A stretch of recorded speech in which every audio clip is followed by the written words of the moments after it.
বাইরে ভাই মাথা নষ্ট করার ছবি এডিটিং এরকম অস্থির অস্থির কালার এডিটিং কিন্তু আপনার ছবিকে আপনি করতে পারবেন। তা আবার সেই অস্থির অস্থির ছবিগুলো এডিটিং করতে গেলে কোনো প্রকারের 1 সেকেন্ডও সময় লাগবে না। অনেকে হয়তো বিশ্বাস করতে পারতেছে না সেটি আবার কিভাবে সম্ভব। 1 সেকেন্ডও সময় লাগবে না, সেটা আবার সম্ভব নাকি?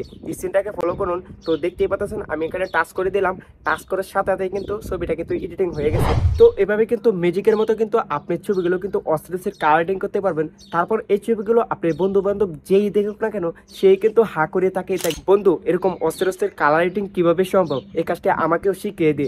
যেই দেখুক না কেন বলতে বাধ্য হবে। তো সে কাজটি শিখবেন না ভাই? তো সে কাজটি কিভাবে করবেন এই ছোট্ট একটা ভিডিওর মাধ্যমে প্র্যাকটিক্যাল ভাবে দেখিয়ে দিই। তার আগে এই ভিডিওটি যদি ইউটিউব চ্যানেল থেকে চ্যানেলটাকে সাবস্ক্রাইব করে দেবেন, আর যদি ভিডিও ফেসবুক পেজ দেন পেজটাকে ফলো দেবেন। এরকম নতুন নতুন আপডেটের ভিডিও আমরা প্রতিনিয়ত আপলোড করে থাকি, যেটি আপনি প্রতিনিয়ত অনেকে দেবে। তো সে কাজটা করার জন্য স্ক্রিনটাকে ফলো করুন। তো প্রথমে চলে যাবে অ্যাপ্লিকেশনে। তো এই অ্যাপ্লিকেশনে কিভাবে আপনার ইনস্টল করবেন সেটা আমি ভিডিও লাস্টে দেখিয়ে দেবো। তো অ্যাপ্লিকেশনে ট্যাপ করে দেবো। অ্যাপ্লিকেশনে ট্যাপ করে দেওয়ার পরে এখানে দেখতে পারবেন ওপেন গ্যালারি। তো এখানে ট্যাপ করে দেবেন। এখানে ট্যাপ করে দেওয়ার পরে গ্যালারিটা ওপেন হয়ে যাবে। এখান থেকে একটা ছবি আপনি সিলেক্ট করে নেবেন, যে ছবিটা আপনি এডিট করবেন। তারপর এরকম একটা ইন্টারভিউ চলে আসবে। আপনার ছবিটা যদি কালো হয়ে থাকে এখান থেকে আপনি ব্রাইটনেসটা বাড়িয়ে নিতে পারবেন। নিচে লক্ষ্য করুন, দেখতে পারেন ব্রাইটনেস। তো এখানে ট্যাপ করে দেবেন। এখানে ট্যাপ করে দেওয়ার পরে এরকম একটা অ্যাডজাস্ট অপশন চলে আসবে। এখান থেকে আপনি ব্রাইটনেসটা বাড়িয়ে নিতে পারবেন। তো আমি এতটুকু করে দিলাম, আপনি যতটুকু অনুযায়ী আপনার ছবিটা অনুযায়ী আপনি করে দেবেন। তারপর এখান থেকে দেখতে পারবেন লুট নামে অপশন, তো এখানে উপরে দেখতে পারেন। তো এখানে ট্যাপ করে দেবেন।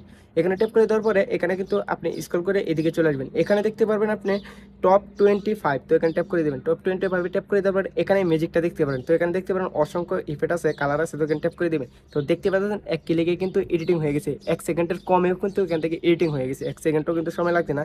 এখানে কিন্তু অসংখ্য অসংখ্য কিন্তু ইফেক্ট আছে, আপনি দেখে দেখে করে নেবেন। আপনারা যেটা ভালো লাগবে এখান থেকে করে নেবেন। এখানে অসংখ্য অসংখ্য কালার এডিটিং আছে। তো দেখতেই পাচ্ছেন টাচ করার সাথে সাথে কিন্তু সেকেন্ডও সময় লাগে না, এডিটিং হয়ে যাইতেছে।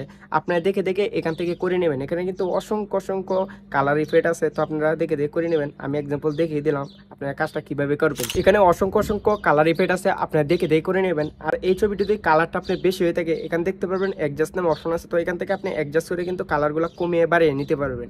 এখান থেকে অ্যাডজাস্ট করে নেবেন, তাহলে কিন্তু হয়ে যাবে। এই ছবিগুলো আপনি বন্ধু বান্ধব যেই দিক না কেন সেই কিন্তু বলতে বাধ্য হবে এটি কিভাবে সম্ভব, বন্ধু কিভাবে এই কালার এডিটিং করছো আমাদের শিখিয়ে দিই। তো এভাবে কাজটা আপনারা করে নেবেন। তারপর এই ছবিগুলো এডিটিং হয়ে গেলে কিভাবে সেভ করে আপনি গ্যালারিতে নেবেন। সেভ করে গ্যালারিতে নেওয়ার জন্য উপরে দেখতে পারবেন সিগন্যাল নামে একটা অপশন আছে। তো এখানে ট্যাপ করে দেবেন। এখানে ট্যাপ করে দেওয়ার পরে এখান থেকে সেভ টু গ্যালারি, তো এখানে ট্যাপ করে দেবেন। এখানে ট্যাপ করে দিলেই কিন্তু অটোমেটিক সেভ হয়ে কিন্তু আপনার গ্যালারিতে চলে যাবে। তারপর সেই অ্যাপ্লিকেশনটি কিভাবে ইনস্টল করবেন, ইনস্টল করার জন্য চলে যাবেন গুগল প্লে স্টোরে। গুগল প্লে স্টোরে যে এখানে সার্চ বার পেয়ে যাবেন, এখানে সার্চ বার লিখবেন 3DLUT। তো এখানে ট্যাপ করে দেবেন 3DLUT। তো লেখার পরে কিন্তু এই অ্যাপ্লিকেশনটা চলে আসবে। এই লোগোটা দেখে আপনারা ইনস্টল করে নেবেন। তো এভাবে কিন্তু অস্থির অস্থির কালারিং করতে পারবেন। আর অবশ্যই এই অ্যাপ্লিকেশনটা ব্যবহার করতে গেলে ইন্টারনেট কানেকশন লাগবে, তাহলে কিন্তু খুব সহজে কাজটি করে নিতে পারবেন। আর এই ভিডিওটা ভালো লাগলে অবশ্যই লাইক করে দিবেন, আর কিরকম ভিডিও চান অবশ্যই কমেন্টে জানাবেন। আর দেখা হবে নতুন কোনো ভিডিওতে।